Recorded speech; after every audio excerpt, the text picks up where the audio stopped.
यह भारत का वो कुंड है जहाँ भगवान परशुराम ने अपनी माँ की हत्या करने के बाद अपने हाथ से चिपकी हुई कुल्हाड़ी से मुक्ति पाई थी।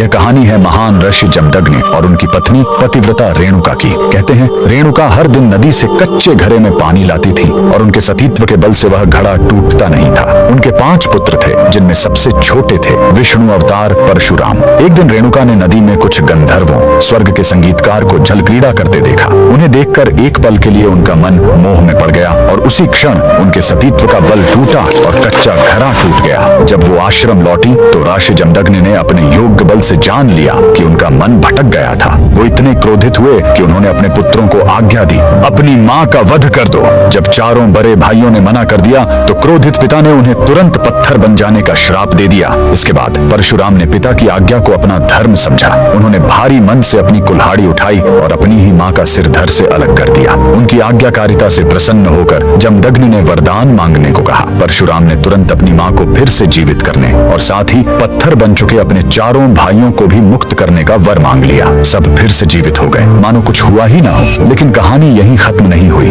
मातृ हत्या का पाप उस कुल्हाड़ी पर एक दाग की तरह चिपक गया और वो उनके हाथ से अलग ही नहीं हो रही थी। उस पाप से मुक्ति पाने के लिए वह दर दर भटकते रहे, लेकिन कोई भी तीर्थ उस कुल्हाड़ी को छोड़ा नहीं सका। अंत में वह पहुंचे पूर्वी हिमालय की लोहित नदी के किनारे और जैसे ही उन्होंने इस कुंड के जल को छुआ, चमत्कार हुआ। कुल्हाड़ी अपने आप उनके हाथ से छूट गई। यही पवित्र स्थान आज अरुणाचल प्रदेश में परशुराम कुंड के नाम से जाना जाता है। आज भी हर साल मकर संक्रांति पर हजारों श्रद्धालु यहाँ इस विश्वास के साथ डुबकी लगाने आते हैं कि यह कुंड उनके सारे पापों को धो डालता है, ठीक वैसे ही जैसे इसने स्वयं भगवान परशुराम को पाप मुक्त किया था। भगवान परशुराम को दिल से मानने वाले सभी भक्त कमेंट्स में जय परशुराम जरूर लिखें।